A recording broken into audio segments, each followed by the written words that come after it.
make the world a little bit more orderly by graduating better lawyers.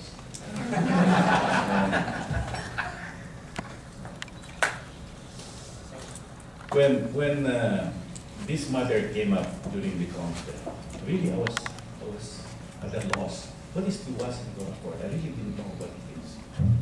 Until Ray started describing what it will do. That it will raise the standards of engineering programs, and it will raise also the dignity and status of Filipino engineers outside our shore. And to me, that's good enough, because I thought that we ought to have a good educational system, not just for engineers, but across the board.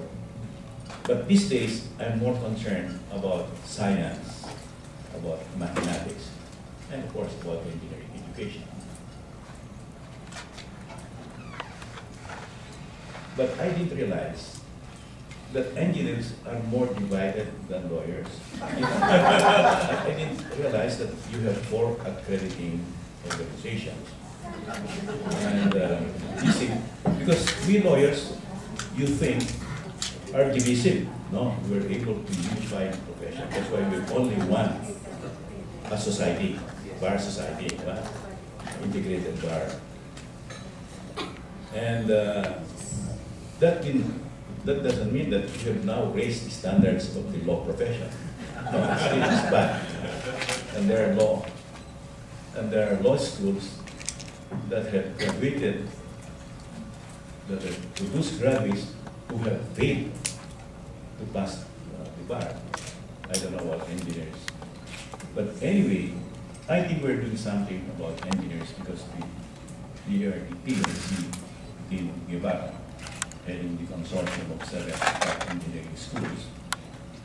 It's now we're now more focused on graduating fixed numbers of engineers in different specialties, but also including the masteral and doctoral level. Now, lately, I've been working the region, and I have established some good ties, I think, and links with Taiwan, with Korea, and Japan. For instance, in Taiwan, I was there in August, talking to several businessmen, Taiwanese businessmen, some doing business in the country, and some new. They told me how badly they need, for instance, our engineers.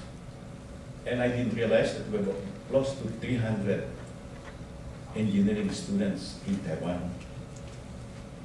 And you know, they just applied there with the universities, they get qualified, they get admitted. And some of them do outstanding work. The same in Korea. So I said, my God, these are probably the 3 top technological societies in our region, Taiwan, Korea, and Japan. They have existing places that are not filled up by their own nationals. We have excess, I think, we have excess engineering graduates in this country. But we need to upgrade their knowledge and their skills and their exposure. So I talked to the president of Taiwan, no less. I proposed it. The following month, September, he sent his Minister of Science, who was with Greg, and but boy, they went again. We started putting together a memorandum of agreement. The other night, the president sent his top science advisor to Manila, and he put some more finishing touches to the memo, where we will be sending qualified Filipino students or engineers to Taiwan for further studies at the graduate level. I did the same with Korea. I met with the foreign minister of Korea, who happened to be the former ambassador to Manila. So he knows, and I think he likes the Philippines. And we are going to have the same exchange program. Japan is a little bit easier because there are already established exchange and scholarship program. It's just a question of increasing the number and preparing our students for Japan. Now, if you combine the efforts that you're doing in the country, graduating top class engineers, and we finally win accreditation through the Washington Accord, I think the world-class status of our engineers will now be recognized for a fact. It's already a fact, but we don't have it for formal recognition. But this is just the beginning, as Philippine said. I think you would need 4 more years. Another 4 years. Again, we're all begun by that time. But anyway, it's worth pursuing.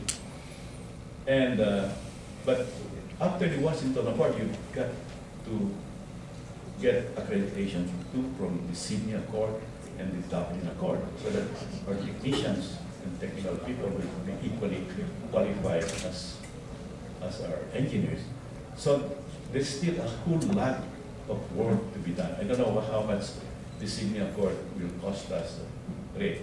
But when Ray said we need, sir, 50 million, I said, okay, I just happen to be the chair of the Finance Committee in the Senate, so we have 50.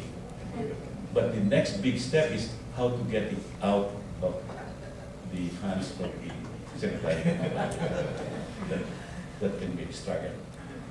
But anyway, we will all work together. In fact, I just signed the letter addressed to the Secretary, the budget, to have that 50 million at least. So I think it's quite thrilling to be able to monitor the progress of your work here, and you can be sure that COMSTE will back you fully. And you've got a very able chair, Dr. Ray Bea. And Seth is probably the best whip master in this country. You can get things done because it's like a whip. So I wish you well, and I hope that we get this mission done as quickly as possible. Thank you very much.